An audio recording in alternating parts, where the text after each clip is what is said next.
गाथास kitchen मध्ये आपलं स्वागत आहे। आज आपण कर्जत राशीची सुप्रसिद्ध झणझणीत सिपी आमटी करणार आहोत। आमटीसाठी लागणारे साहित्य: 1 वाटी मसूर डाळ, 1 वाटी मटकीची डाळ, 1 वाटी मुगाची डाळ, 1 वाटी हरभरा डाळ, अर्धी वाटी तुरीची डाळ। तसं वाट्या पण छोट्याच घेतलेल्या आहेत आणि जर आपल्याला एवढ्या डाळी लागत नसते तर अर्ध्या वाटीचं केलं तरी चालतं। आता आपण वाटण्यासाठी लागणारं साहित्य बघू। त्याच्यासाठी लसूण, कोथिंबीर, भाजलेलं खोबरं, भाजलेला कांदा, भाजलेला खडा मसाला। खडा मसाल्यामध्ये दालचिनी, तमालपत्र, मिरी, लवंग आणि चक्री फूल हे साहित्य। हा मसाला पण कांद्याबरोबरच भाजून घेतलेला आहे। थोडंसं आलं, काळा मसाला, मटन मसाला आणि चवीपुरतं मीठ। कुकर मध्ये डाळ शिजायला लागणार आहे, त्याच्यासाठी थोडंसं कोमट पाणी करून घ्यायचंय आणि त्याच्यात थोडीशी हळद घालायची आणि डाळी धुवून टाकायच्या।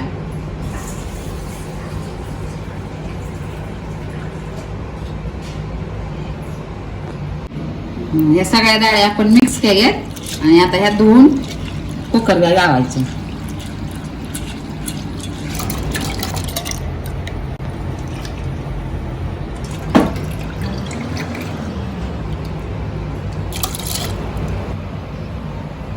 आता आपण सगळ्या डाळीचा कुकर लावून घेतलेला आहे। त्याच्या फक्त 2 ते 3 शिट्ट्या करायच्या। सिपी आमटीसाठी डाळी जास्त गाळ शिजवून घ्यायच्या नाहीत। शिजलेली डाळ आपण आता पुरणाच्या चाळणीत अशी काढून घेतलेली, असं त्याचं थोडंसं खाली पाणी निघलंय येळवून। आता ही डाळ आहे आपण थोडीशी मिक्सर मधून काढून घेणार आहे। थोडी एक बार फिरवून घ्यायची। शिजलेली डाळ आपण आता मिक्सरच्या भांड्यामध्ये थोडीशी फिरवून घेतली। आता आपण सिपी आमटी फोडणीला टाकणार आहे।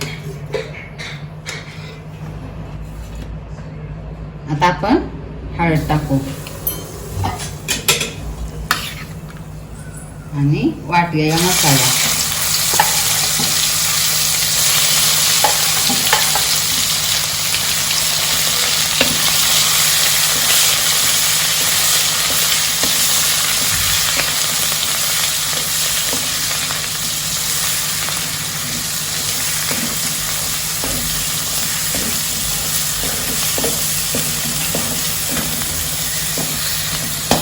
आता आपण हा मसाला छान तळून घेतलाय। त्याच्यात आपण काळं तिखट आणि मटन मसाला टाकणार आहे आणि मीठ आपल्या चवीपुरतं।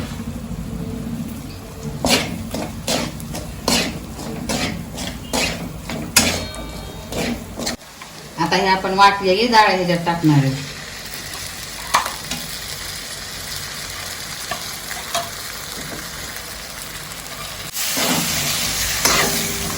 आणि असं थोडंसं परतून घ्यायचंय।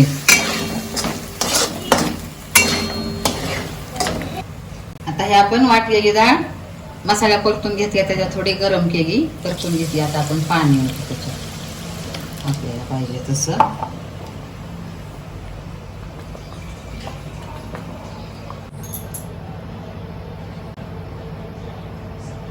आता आपण ह्याच्यात पाणी ओतले पाहिजे तेवढं। आता मध्यम गॅसवर छान उकळून घ्यायची आपल्याला जशी पाहिजे तशी। ही झाली आपली कर्जत राशीची सुप्रसिद्ध सिपी आमटी, चटकदार आणि चविष्ट। रेसिपी आवडली तर करून बघा। आता ही आपली सिपी आमटी तयार झाली। आपण भाकरी बरोबर, चपाती बरोबर, त्याच्याबरोबर भाकरी खाऊ शकतो आणि लिंबू पिळून कांदा तोंडी लावून आपण ह्याची चव घेऊया।